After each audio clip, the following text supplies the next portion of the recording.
সহবাসের পরে মেয়েদের জন্য ফরজ গোসল না করে ঘরের কাজকাম, রান্না বাড়া ইত্যাদি করা, বাচ্চাকে দুধ খাওয়ানো, এগুলো জায়েজ আছে নাকি না জায়েজ?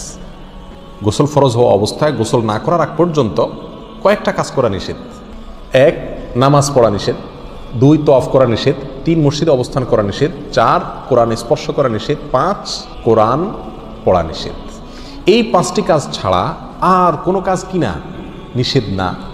অতএব সহবাসের পরে কোনো মেয়ে, কোনো মহিলা তিনি যদি গোসল না করে, ফরজ গোসল না করে তিনি যদি কি করেন, গৃহস্থলীর কাজকাম করেন, রান্না বাড়া করেন, অন্য কাজকাম করেন, বাচ্চাকে দুধ খাওয়ান, এগুলো এই 5টি নিষিদ্ধ কাজের আওতায় যেহেতু নাই, অতএব সেটা জায়েজ আছে।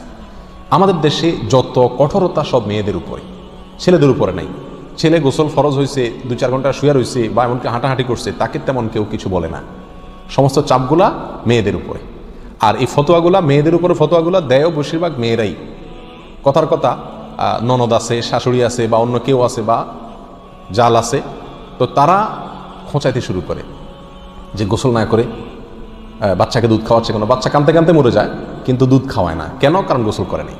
তো এগুলো না জানার কারণ হয়েছে। ফরজ গোসল না করে 5টি কাজ করা নিষেধ, এর বাইরে আর কোনো কাজ নিষিদ্ধ না।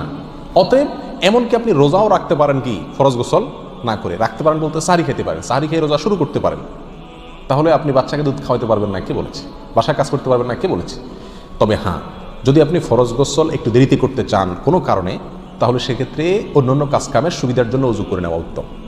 সহিহ মুসলিমের এক হাদিসে আসছে, নবী আলাইহিস সালাম গোসল ফরজ হলে ওই অবস্থায় যদি কেউ ঘুমাইতে চায়, শুয়ে থাকতে চায় অথবা অন্য কোনো কাজ করতে চায়, তাহলে তাকে উজু করে নেওয়ার পরামর্শ দিয়েছেন।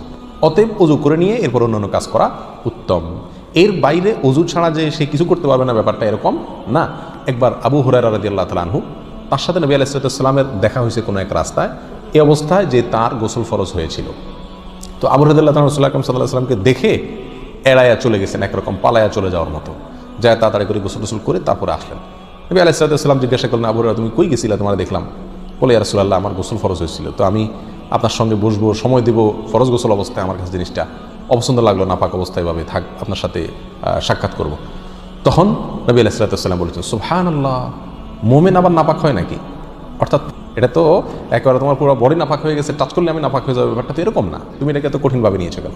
তাহলে এই সব হাদিসগুলোকে সামনে রাখলে মোটামুটি পরিষ্কার হয়ে যায়।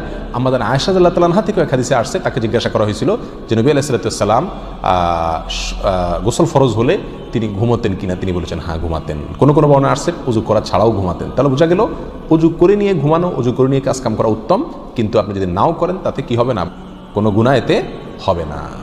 আল্লাহু আ'লাম।